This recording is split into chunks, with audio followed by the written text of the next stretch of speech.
Alrighty, so we're here with Chad Owens, coach of the Palm Beach Currumbin Lions. How's it going, Chad? Yeah, going well, thanks, Sean. Yeah. Doing all right? Yeah, going good. Looking excited. Like finally, game time has come about, so Yeah. it's been good. It's been a long pre-season, so it's good to see the boys finally have a game. Yeah. And it was, it looks like it was a little bit of wet ball practice tonight. Yeah. The last 2 weeks have been pretty similar actually. So it's a good opportunity though. We don't get too many of those to play in the wet, so the boys have actually really enjoyed playing in those wet conditions. So yeah. Hasn't changed. Is it getting a little bit closer to match simulation type stuff? Yeah, we've been doing that now for the last probably 4 or 5 weeks. So, obviously anyone can run around the paddock and feel fit, but you know whether you're thereabouts or not when your game day simulation starts. Yeah. Well, getting on the topic of pre-season, I guess, what have you guys been up to over the off-season? Well, we've sort of we were very busy in the recruiting stakes. We identified after last year's grand final loss that we were a little bit light on for body size. So we've targeted those sort of players over the break. We were fortunate enough to get those people that we needed into the club, and also just a bit more age and experience that gives us that extra leadership as well. So yeah, no, we've been really happy with what we're able to bring in. So who are some of the guys that are some of these bigger bodies that they'll be going into the midfield, I assume? Yes, some will go mid, some will go back, some will go forward as well. So we've been able to spread it across the ground. We're lucky enough to get a few of the previous captains from Southport Sharks. So we got Jason Burge and Ben Headland. So they were 2 previous captains there. So that gives us that leadership, the older, stronger bodies as well. We've been able to bring in our previous captain as well, Angus Munro. So he captained our club's last premiership in 2013. So we've been able to get him back to the club, which has been fantastic.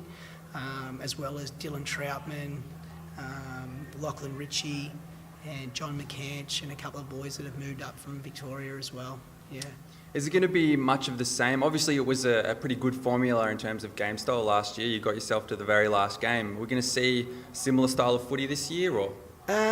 Yeah, we're a little bit taller this year than what we were last year, so it'll change a little bit. We still want to be an attacking, running side like every club does, I guess. But yeah, we'll be able to kick the ball a little bit longer this year, having that bit of extra size. So yeah, that's something that we didn't have that opportunity last year. And last year, also, you were named Coach of the Year. How does that feel? Oh yeah, I guess it was good for Mum and Dad to get a fair few votes in for me. But I think it's every coach in the league done a good job. It was just who had a better list, I guess, that makes the coach look like he's doing a decent job, probably more so than anything. So the players can obviously make you look good or can make you look bad. It doesn't, either way. Very humble. That's exactly the way to play it. So I guess in terms of the guys, is there anything in particular you'd be looking for come the first couple of rounds to see that what you've been working on in the off season has stuck? Yeah, well, we get 2 hard games in a row. or 3 really. We've got Morningside, and then we get Labrador, and then we get Broadbeach. All those clubs have recruited well, so I guess it'll be a good indication of the new things that we've implemented. Have they worked? And if they don't, you don't just throw them out. We're just going to have to continue to work on them during the season, because we believe that that's going to be what works best for us. So you're going to have your ups and downs with the new game style, but we'll just continue to work through that through the course of the season.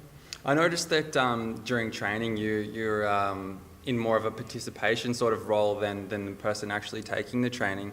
It's a bit of a trend that I've noticed that a lot of the senior coaches are delegating a lot to their assistants. Is that something that you follow as well? Yeah, I like to. I mean, I've got great assistant coaches, and you wouldn't get people in if you didn't think they could do a job. So they're all far more experienced than what I am. So it's great to have those senior heads around you that can see the little things that I don't see, all that stuff, because they've got that experience. They've been in that position before. So yeah, you should never be afraid to have people in there that are smarter than you. So yeah, I've been very lucky with what we've been able to bring in. You mentioned you're bringing some guys for the physicality aspect of it, some bigger bodies, but guys with a bit more senior experience. How much does it help in terms of that experience and that leadership that they bring in addition to their strength and body size? Yeah, I think it's massive because, as you'd know, like the younger guys these days, they're not as vocal out on the ground as what people probably in their 30s are or late 20s are. The young kids are more inclined not to speak as much. Having those older guys around them, directing them out on the field is huge because they see it, they start to do it, and all of a sudden we've got 22 guys in the senior team, 22 in the reserves, 22 in the Colts, all doing that. So we get that leadership, we get direction around the park, and it just makes everybody's job easier. So yeah, I think it's really undervalued, that aspect, what it can do to a side. And I guess on the flip side, you've got your younger talent as well. How are we going in that department? Yeah, we've been really lucky at Palm Beach. We've always had a very good junior base. A lot of the junior kids push up and play seniors. I think last year in our senior team we had 12 guys that have come through our junior club system. So we believe we've got really good juniors on the coast, and if they're good enough, they play seniors. They don't get gifted games, but if they're good enough, they'll play. And a lot of them proved last year that they were good enough and they were able to hold their spot. It's a bit of extra pressure this year being a grand finalist? I wouldn't have thought so. Last year's last year, so I think every club's moved on from that pretty quick.